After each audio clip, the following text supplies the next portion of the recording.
देश अब तक न्यूज चैनल में आपका स्वागत है। मैं हूं आपके साथ रविंद्र वर्मा। खबर आ रही है रोहतक से।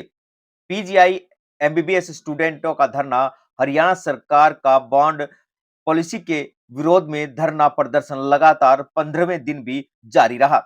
आज प्रदेश भर के सरकारी मेडिकल कॉलेजों के एमबीबीएस स्टूडेंट रोहतक पीजीआई में सरकार की बॉन्ड पॉलिसी के विरोध में एकजुट हुए। उन्होंने एक साझा प्रेस कॉन्फ्रेंस भी की, जिसमें हरियाणा सरकार की बॉन्ड पॉलिसी को लेकर सरकार को चेतावनी भी दी। अगर सरकार इस बॉन्ड पॉलिसी को वापस नहीं लेती है तो वह एक बड़ा फैसला लेकर सरकार के खिलाफ सख्त मोर्चा खोलने को मजबूर हो जाएंगे।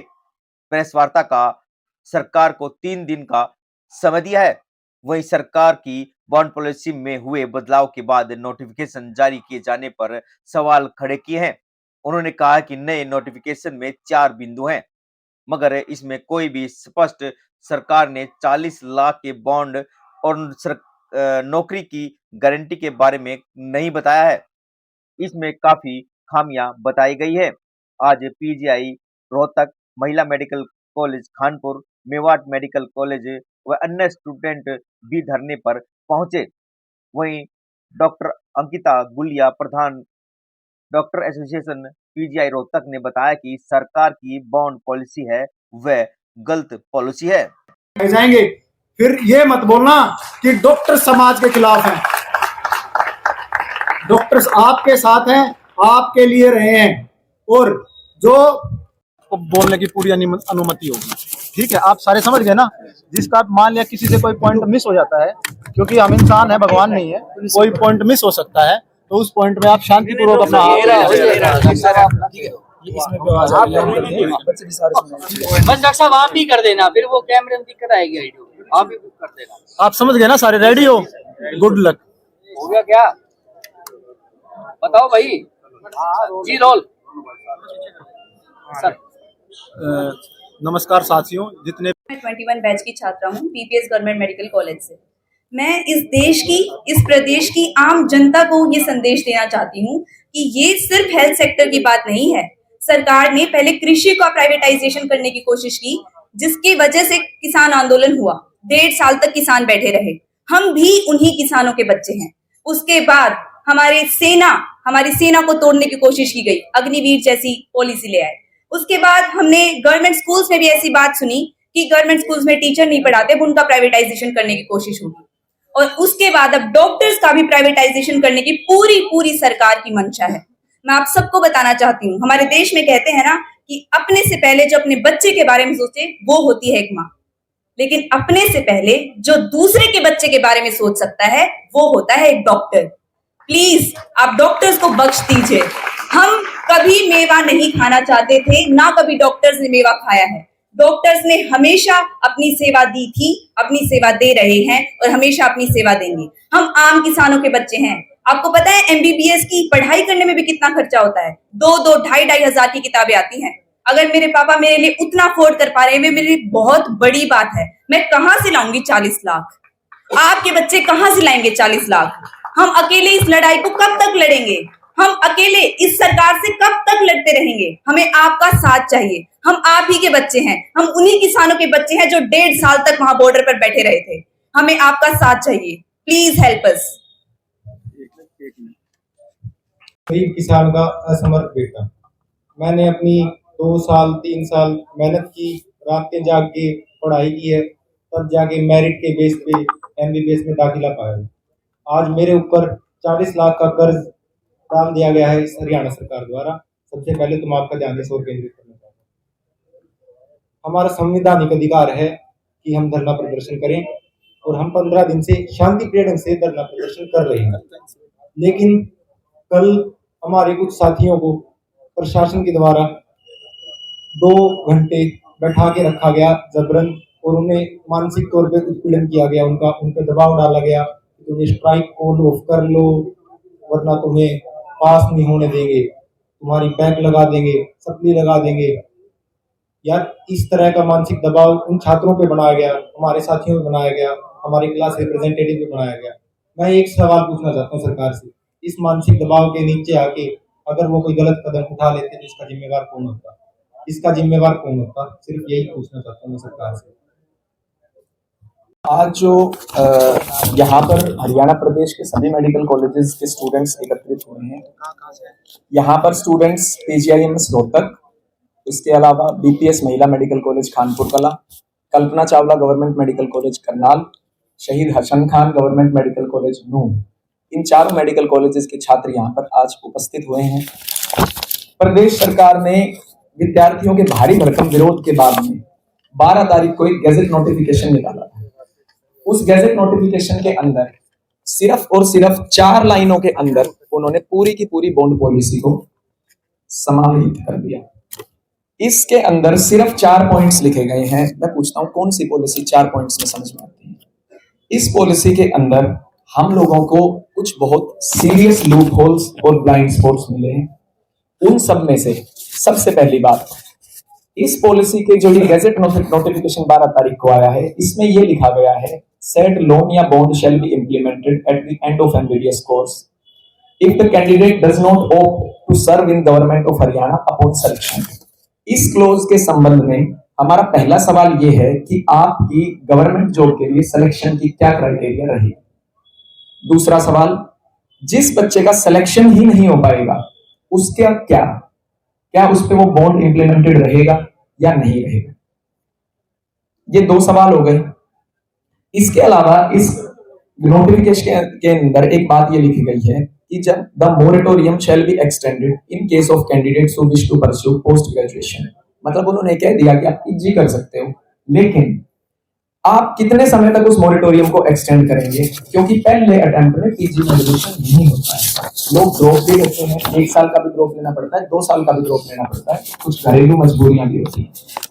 PG कोर्स में एडमिशन के बाद में उस स्टूडेंट के ऊपर क्या PG की बॉन्ड पॉलिसी लगेगी या UG की बॉन्ड पॉलिसी लगेगी या दोनों लगेगी? इसके अलावा अगर ग्रेजुएट को PG सीट फर्स्ट अटेम्प्ट में नहीं मिल पाती तो आप कितने समय तक मोरेटोरियम एक्सटेंड करेंगे? और सबसे महत्वपूर्ण सवाल, जरूरी नहीं है सभी लोग हरियाणा प्रदेश के अंदर ही PG करते हैं। बहुत सारे स्टूडेंट्स को दूसरे स्टेट्स के अंदर PG सीट मिलती है। मान ली हरियाणा के MBBS ग्रेजुएट को राजस्थान में MD की सीट मिल जाती है, या फिर सेंट्रल इंस्टीट्यूट्स जैसे एम्स या फिर जिपमर में PG की सीट मिल जाती है, तो ऐसे स्टूडेंट्स के ऊपर क्या रहेगा?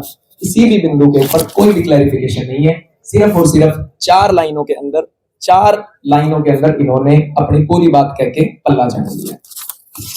अगर स्टूडेंट आर्म फोर्सेस में जाता है MBBS ग्रेजुएशन के बाद में, अगर उसको UPSC करनी है, अगर उसको स्टेट सिविल सर्विसेज करनी है, और इवन अगर उसको foreign medical examinations USMLE PLAB देना है, ऐसी स्थिति में उस बच्चे के साथ क्या होगा? किसी भी बिंदु पर कोई क्लैरिफिकेशन नहीं है।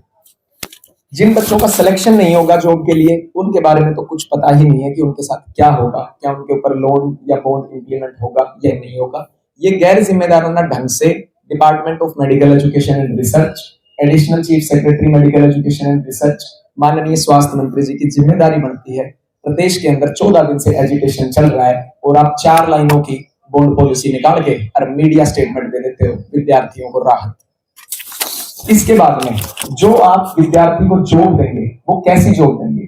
कल को पता चला आपने कॉन्ट्रेक्चुअल एम्प्लॉयमेंट किसी मिशन के अंदर, प्रोजेक्ट के अंदर 50,000 रुपए की जॉब दे दी और उसको नाम भी जॉब देकर दे दिया। आप स्पष्ट कीजिए उसको किस तरह की जॉब दी जाएगी, जॉब का नेचर क्या होगा, बेनिफिट्स अलाउंसेस क्या होंगे उस जॉब के अंदर।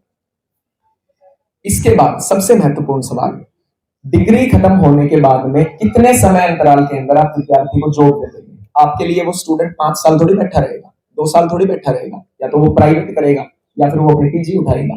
आपको जिस तरह की हमारी मांग भी है, आप ये बात क्लियर कीजिए हमें कि कितने समय के बाद उसको विद्यार्थी को जॉब आप देंगे।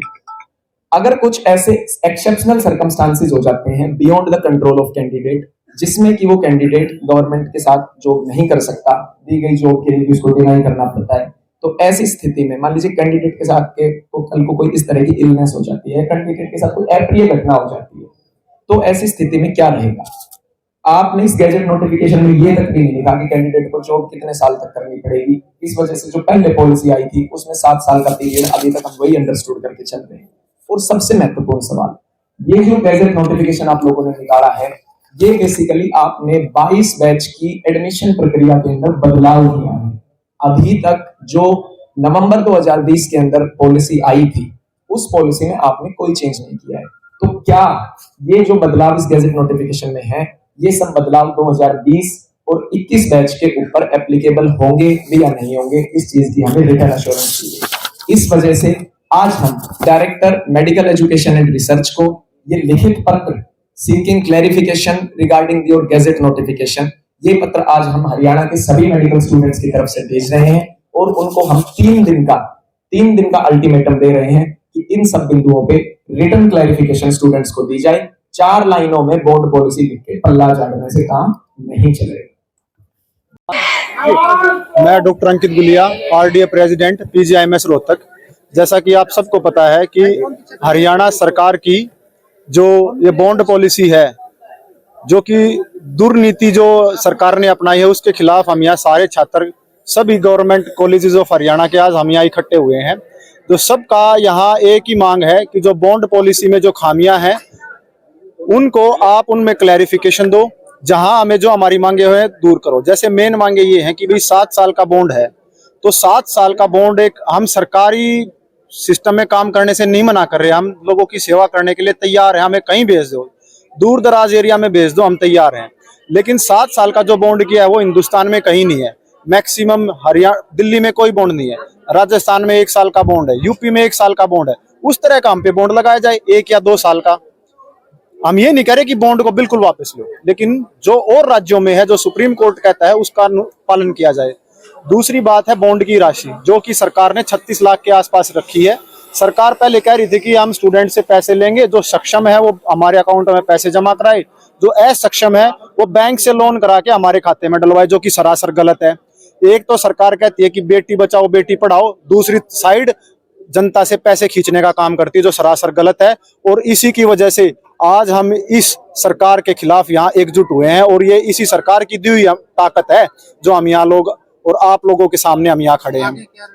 तीसरी बात, पहले थोड़ा मैं एक तीसरा पॉइंट और क्लियर कर देना चाहता हूँ कि बॉन्ड कब लागू होगा, डिग्री मिलने के बाद कितनी समय के बाद सरकार नौकरी देगी, कितने लोगों को देगी, किस प्रकार की नौकरी देगी, और कब वहां से फ्री देगी करेगी, सरकार ने ऐसा कुछ भी स्पष्ट नहीं किया है, जो कि इस पॉलिसी से असमंजस की स्थिति पैदा कर दी है बच्चों में कि वो आगे क्या करेंगे। 2 महीने बाद जो नौकरी नहीं मिली, 6 महीने घर तक वेट थोड़ी करेगा कोई।